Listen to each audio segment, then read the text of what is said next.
পঞ্জন প্রিয়জন কবরে মেহেরবানি করে সবার কবরে হাদিয়া পৌঁছায়া দাও, সবার কবরকে জান্নাতের টুকরা বানায়া দাও।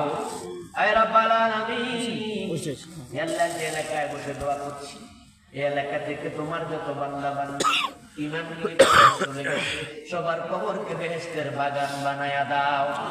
হে আল্লাহ, যে মাদ্রাসার সামনে বসলাম, এই মাদ্রাসার প্রতিষ্ঠাতা, জমিদাতা, মাদ্রাসা বিনির্মাণকারী যারা ছিলেন, তাদের মাঝ থেকে যারা কবরে, সবার কবরে হাদিয়া পৌঁছায়া দাও, সবার কবরকে জান্নাতের টুকরা বানায়া দাও। যারা জীবিত আছেন তাদের নেক হায়াত দারাজ করে দাও।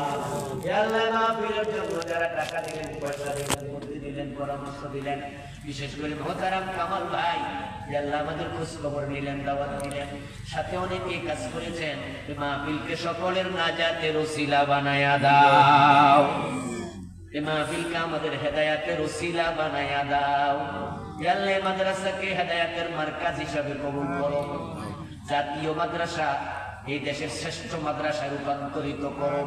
এই মাদ্রাসা থেকে হাজার হাজার দায়ী আলেম তামাম দুনিয়ায় ছড়াইয়া দাও।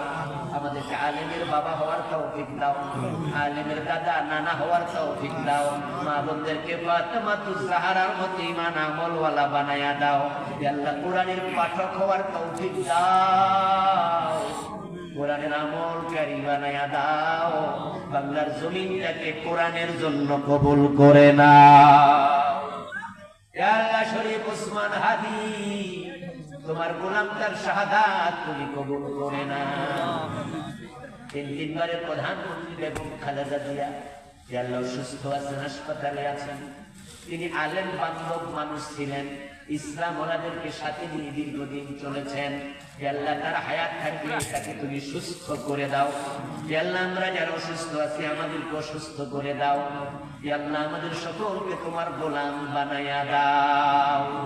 সুবহান রাব্বিকা রাব্বিল ইজ্জাতি আম্মা ইয়াসিফুন ওয়া সালামুন আলাল মুরসালিন ওয়ালহামদুলিল্লাহি রাব্বিল আলামিন।